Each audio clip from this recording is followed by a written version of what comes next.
Alors Sophie, vous êtes dans le 9e ciné-comptoir, comme tous les invités d'aujourd'hui, et nous sommes au cinéma variété, à La Jetée, et en même temps, vous allez nous présenter vos activités en nous parlant de cinéma, peut-être. Donc, les apprentis de l'espérance, c'est ça? C'est ça. C'est votre association. Alors, dites-nous 2 mots sur qu'est-ce que vous faites avec cette association? D'abord, savoir que cette association a été fondée en 1986 dans les quartiers de Paris, Aubervilliers-la-Courneuve, avec des jeunes qui nous suivent jusqu'à maintenant. Donc, on aura 30 ans dans pas longtemps. Ah, vous ne les faites pas? Merci, c'est gentil. Et voilà, je suis quand même assez fière d'avoir fait tout ce chemin et jusqu'à maintenant avec eux. Donc ça, c'est intéressant. Maintenant, qu'est-ce qu'on fait? C'est multiple et varié, mais nous cherchons à mobiliser des jeunes en faveur du développement et d'une culture de paix. Alors ça veut tout dire et rien dire, mais dans la pratique, c'est les impliquer dans des actions de création. Donc c'est les arts visuels, les arts plastiques, les arts de la scène. Pour le petit côté ludique, ça n'enlève rien à la discipline et au travail constant que cela nécessite, mais c'est pour réaliser des œuvres. Donc ensemble, on est plus un collectif d'artistes et d'artisans qui sont engagés dans cette dynamique d'insertion des jeunes par la découverte des arts. Et chaque fois, il y a un côté pédagogique très important sur les droits de l'homme, sur la préservation de la nature, sur des questions d'actualité, toujours en phase avec les jeunes. Quelles sont les dernières actions là, que vous avez faites avec votre association? Les dernières actions, c'est d'abord un énorme et gigantesque spectacle qui a réuni 150 jeunes de Marseille, donc quartier nord, quartier sud, quartier centre. Mélangé, mixité. Absolument, et ils étaient encadrés par des artistes ou des jeunes artistes, des jeunes en formation, pour la réalisation de ce grand spectacle où ils étaient associés à tous les degrés de mise en œuvre, donc les recherches sur comment dirais-je, l'histoire, la géographie, la littérature des pays qui étaient abordés, puisque le défi était de représenter les cultures qui se retrouvent à Marseille. Mais on ne voulait pas tomber dans un truc folklorique, pas du tout. Donc il y a eu un vrai travail de recherche, d'écriture, et en se basant sur la littérature de chaque pays, adaptée à la réalité de nos jeunes, traduite et interprétée par nos jeunes, ça s'est soldé par un grand spectacle de 2h30 qui a été présenté au Théâtre Tourski et qui, sur des musiques du monde, avec des chorégraphies originales, issues des danses traditionnelles, donc quand même assez contemporaines, les enfants, les jeunes et les artistes en herbe ont pu présenter la diversité qui est représentée à Marseille. Alors quelle est votre implication, vous? Est-ce que vous êtes artiste déjà?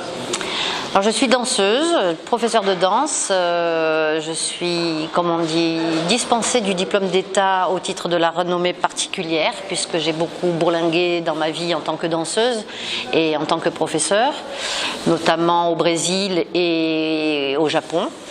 Et donc, en tant que j'ai aussi fait un BTS de régisseur de scène à l'école de la Rue Blanche à Paris. Donc, toute cette formation, ces acquis me permettent de travailler dans la construction d'un spectacle, la gestion d'un spectacle, de A à Z forcément. Et ce spectacle qui nous a beaucoup mobilisés pendant plus d'1 an et demi a quand même permis de réaliser des décors mobiles, des accessoires, les costumes. Et en fait, tous ces gamins ont participé à un niveau ou à un autre à la confection du spectacle sous ma direction. Alors, est-ce qu'il y a un autre projet en cours?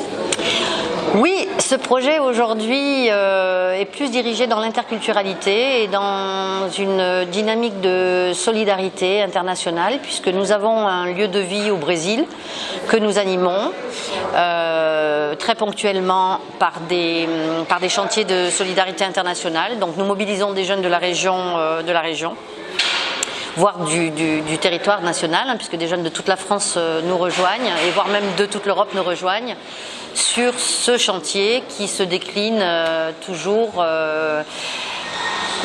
autour des 5 préceptes du développement durable, à savoir santé, éducation, culture, environnement et droits de l'homme. Donc là, on est en train de monter un chantier qui va réunir des jeunes sur de la construction, éco-construction à partir de matériaux naturels. Et puis après, il y aura tout un travail d'animation avec les enfants des quartiers et des écoles, avec qui nous travaillons déjà depuis 30 ans. Et voilà, la rencontre de ces énergies devrait permettre de construire un lieu de vie qui a déjà fonctionné et qui a déjà fait ses preuves, qui a été mis en stand-by pendant un petit moment parce qu'il y a eu des difficultés logistiques surtout, et que les personnes les plus impliquées nous ont quittés pour un autre monde, et ça nous a beaucoup déstabilisés, mais aujourd'hui on est tous vraiment prêts à se retrousser les manches et à repartir dans ce projet qui consiste à créer une résidence d'artistes au Brésil avec un ciné-club, à promouvoir les cultures du monde, puisque le Brésil est un pays extrêmement diversifié. On y trouve des Tziganes, on y trouve des Coréens, on y trouve des Africains, et tout le monde, dans une joyeuse euphorie, participe à la construction de ce grand pays. Donc on veut y apporter notre pierre. Et le Jardin de Gaïa, qui est ce lieu d'accueil, se propose d'accueillir entre 10 et 20 personnes sur des projets ponctuels qui peuvent aller de la réalisation d'un spectacle à la présentation de conférences sur la biodiversité, ou qui peut se démultiplier dans les quartiers de Rio où nous sommes, puisque c'est l'intérêt de la ville de Rio que nous soyons un point focal au sud-est de la ville de Rio, et que nous puissions diffuser la culture. Vous allez vous appuyer un petit peu sur l'événement de l'année, la Coupe du Monde de football? Oui, alors ça c'est très, très particulier parce que la Coupe du Monde, c'est la culminance, et c'est un intérêt qui nous dépasse un petit peu. Mais nous travaillons dans les quartiers avec des enfants qui, par le biais du sport, découvrent qui ils sont et un projet de vie. Et donc c'est plutôt dans ce sens-là que nous, on va participer à la Coupe du Monde. C'est-à-dire qu'on peut recevoir des gens qui seront intéressés pour profiter de la Coupe, mais surtout pour rencontrer les gens. Donc la Coupe du Monde, pour nous, c'est juste un prétexte de recevoir des gens qui viendront des 4 coins du monde et qui seront accueillis chez nous pour découvrir et rencontrer les gens et créer des liens. Oui, voilà, et en même temps faire quelque chose qui perdure. Exactement. Exactement. En tout cas, on souhaite un bel avenir à ce projet qui est déjà bien entamé, on peut le dire. Ah oui, c'est le moins qu'on puisse dire. Où est-ce qu'on peut vous contacter si jamais On peut nous contacter simplement en tapant sur un moteur de recherche, les apprentis de l'espérance, les apprentis de l'espérance. On devrait nous trouver sans difficulté. Très bien, merci Sophie. Merci à vous.